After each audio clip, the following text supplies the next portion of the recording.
Tell us what you did. So I made top 16 at the closed, invite-only Richmond PPG event with announcer. That matters because it's a tier 3 deck apparently, but I want to run something different, something cool, and I think it is. It's pretty competitive, even after the bans and stuff. So I want to run it already right now just to test it out. It's still going to be good after the bans, and so just wanted to prove to people that it's still a good deck. So that's what I did. So you want to? Go right you through. Want to see the spice? Let's okay. go. So you can go many routes with this deck. So regardless, you should be running 4 Dende because it can tutor pretty much every piece of the deck. You also draw on your unawakened side, and so this card's really crucial. It's also on element for sense of being an objection, things like that. Again, any card that tutors, really good card. Staple status. Similar staple status is the 1-drop negate. If you're running World Tournament Leader, you should be running 4 of this. This card is amazing. I won a lot of games with this just because you're gonna see I run a lot of 1-drops, so I would drop these guys on the board, keep them on the board. My opponent doesn't get Crisis Crusher. I hard cast these to draw 2, 3, and then flip over, untap energy, and then I can draw 2 more if I play another one. And so this card is amazing on both sides of the game, defensive and offensive. Similarly, the other announcer, another tutor, similar to Dende, really good, gets pieces that I need. Self-Awakening, a lot of you are going to cringe at this. I run only 2 pieces that self-awaken. In Canada, I only ran 1 main board, but I decided to change it for this event. I run only 1 and 1 because Dende and Announcer can tutor for them, and plus a lot of decks I play, depending, attack me anyway, so these cards are worthless. But for those that don't attack me, I can grab these 2. This card can get up to 2 life. This card can get up to X life. So this was enough to me. I'm glad I didn't run any more hands and stuff like that. So really good. Again, notice the elements of these cards as we get into the extra cards. You'll see why I'm running the elements that I'm running. Defensively, Mr. Boo. Generic negate on element. Instead of Videl, I'm running that because it's blue. Muchacho, Mutaito, whatever his name is, Meatball. You gotta run him, even though Minus Clear Zone is still live. He won me a couple games, but generally he's not that good because of Minus Clear Zone right now and Battering Laser. But you gotta run him because again, he's also on element for my extra cards. 3 was really good. I would keep it at 3. Super combos, yellow for a reason. I ran yellow because you're gonna see it on Battering Laser, but really good, put in work. Now the big package, Giggity, is starting with, I run two main victory packages, and that's the juniors. So Goku Jr. and Vegeta Jr. Vegeta, bottom deck to draw a card. That helps a lot. Like early game, you can, if you draw these early, you can bottom deck draw a card and then use your cards, like Dende and stuff, to shuffle your deck so you keep infinitely, like not infinitely, but you can draw them throughout the game. And then later on in the game, when you can drop these 2, you have this in your hand, you bottom deck it, play Goku, drop it up, them both out, and then you can blow out your opponent. Because a lot of people forget that these can attack 4 times in general, and then you can untap an energy. And that untapped energy actually matters if you have a bean in your hand, because you can then untap 2 energy and then stall for the next turn and do the same thing all over again. So that's also a victory condition. The other victory condition that won me a lot of games was the Bobbity package. Shout out to Brian Samuel. We talked about the ratios of this. In Canada, I ran 3-3-3, but I decided that like this ratio I think is perfect. This card pretty much counts as this, so if I drop this, I pretty much get this. Again, early on in the game, if you're playing this deck and you use Dende, you search your deck, and if you see this in your deck, you know you have it for this target. You can put any card you want on top of your deck to get this out, as long as you have this in your hand. That's why this is at 3. I want to have this in my hand to get the combo off.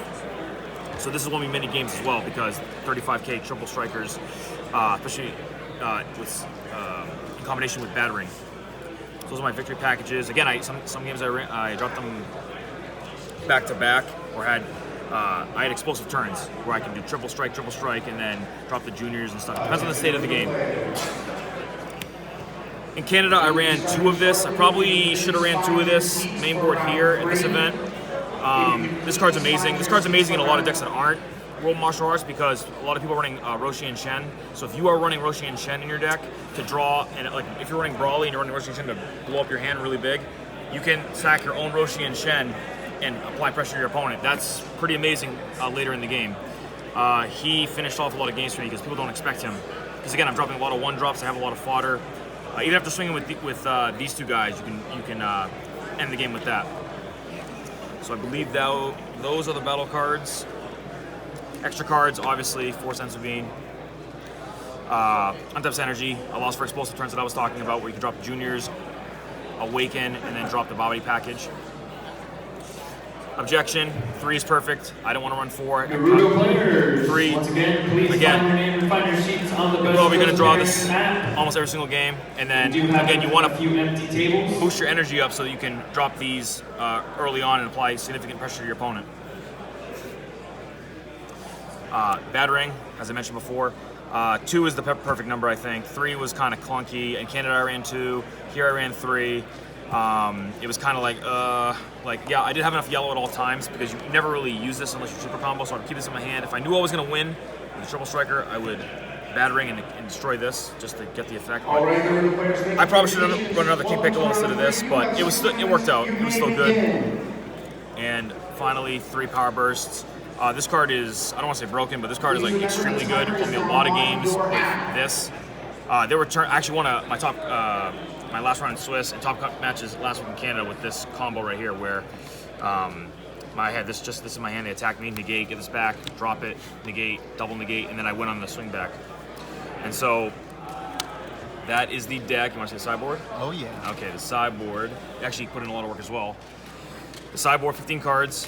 Deborah, this card is amazing. If you're running Pan, you should consider running this in main board or side, because this card helps a lot against the Vanilla Goku matchup. It helps against Gogeta Shenron. If you can move Taito them and somehow draw this next turn, they can't. Oh, sorry, not Gogeta, not that Gogeta, the big Gogeta, like the 5-drop Gogeta. A lot of their other pieces, like Vegeta at all costs, you can lock them. And so this helps a lot. This did win a lot of games for me. Flying Nimbus, again, that's for like hardcore rush decks and stuff like that. I have enough yellow to do it, so I figured if I'm going to be hardcore rush, I can side these in and they'll help. Can get a boo in the audience for this card. I had to run this because it's a broken card. It's getting banned, guys. Yep, for a good reason. I lost my top 16 match here because of this card. This card is just, again, against Brawly. You use it, and you can go off and not worry about Bloodlust. Cute card against Shenron Gogeta. I didn't play one Shenron Gogeta all day. I only ran one. Should have probably ran 2 just in case, but destroys their energy. And it's then his from own there, Dende. Yeah, and then, yep. And then from there I can go off with the explosive packages that I have in my deck. 2 and 2 Goku Oob. This is a really good ratio. It doesn't look like much. A lot of people run 3 and 3, but 2 and 2 with Dende. If you run Dende, you can get these pieces out. The another announcer that searches the top 7. I got these pieces every game I sided them in. I got both. And you're only gonna really use it once per game, so it's worth it when it goes off. What's the matchup for? Against Skillless, helps a lot. I shot this in against any deck that like stalls, like Purunga Victory Strike, Gogeta Shenron, because against Gogeta Shenron they drop their Shenrons out. I can get them off the board, or the Purungas out, get them off the board, and then apply pressure. The other King Piccolo I was talking about, that should have been Battering Laser, or vice versa. Against stall decks, you rush them out. And then, really good card, Mafuba against Victory Strike, and other dangerous, like Gogeta Shenron, things like that. So, that is the deck, my friends. All right. So, what were some of your matchups like? I played against a pretty varied group in Richmond. I played against Pan, which is tough. Again, it all matters what you draw off Zeno. I drew well off Zeno. Zeno Chain is dangerous in my deck, or against my deck, because if I draw my pieces for my victory conditions, I can just win. So, for example, when I was Zeno Chained, I drew like this piece, and then I remember drawing for my turn, and then bottom decking, drawing this, and then winning that turn because I didn't expect it. So that kind of stuff. I played against Kid Goku. That's a grind matchup. But if I can get my pieces off and they don't have like board control really, They have to clear these off the board. If they don't clear these off the board, that's pretty much going to be game. They're too massive. Keep in mind that they keep their pump on your turn as well. So their 35Ks like throughout unless you get rid of one of them.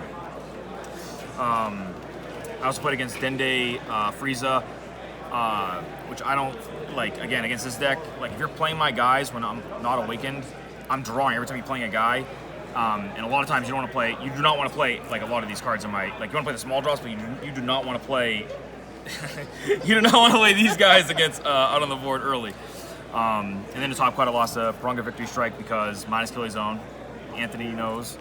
A lot of people know that card is broken. So in Canada was kind of different. I played against a lot of Brawly Victory Strikes, and I pulled it out getting grindy. This deck will survive after the bans and still be good, but there's a lot more to explore, a lot of different avenues with this, like Roshi Shan you can run in this deck, and other things, so future's bright. All right. Well, congratulations. So much for that deck profile that I didn't get yet.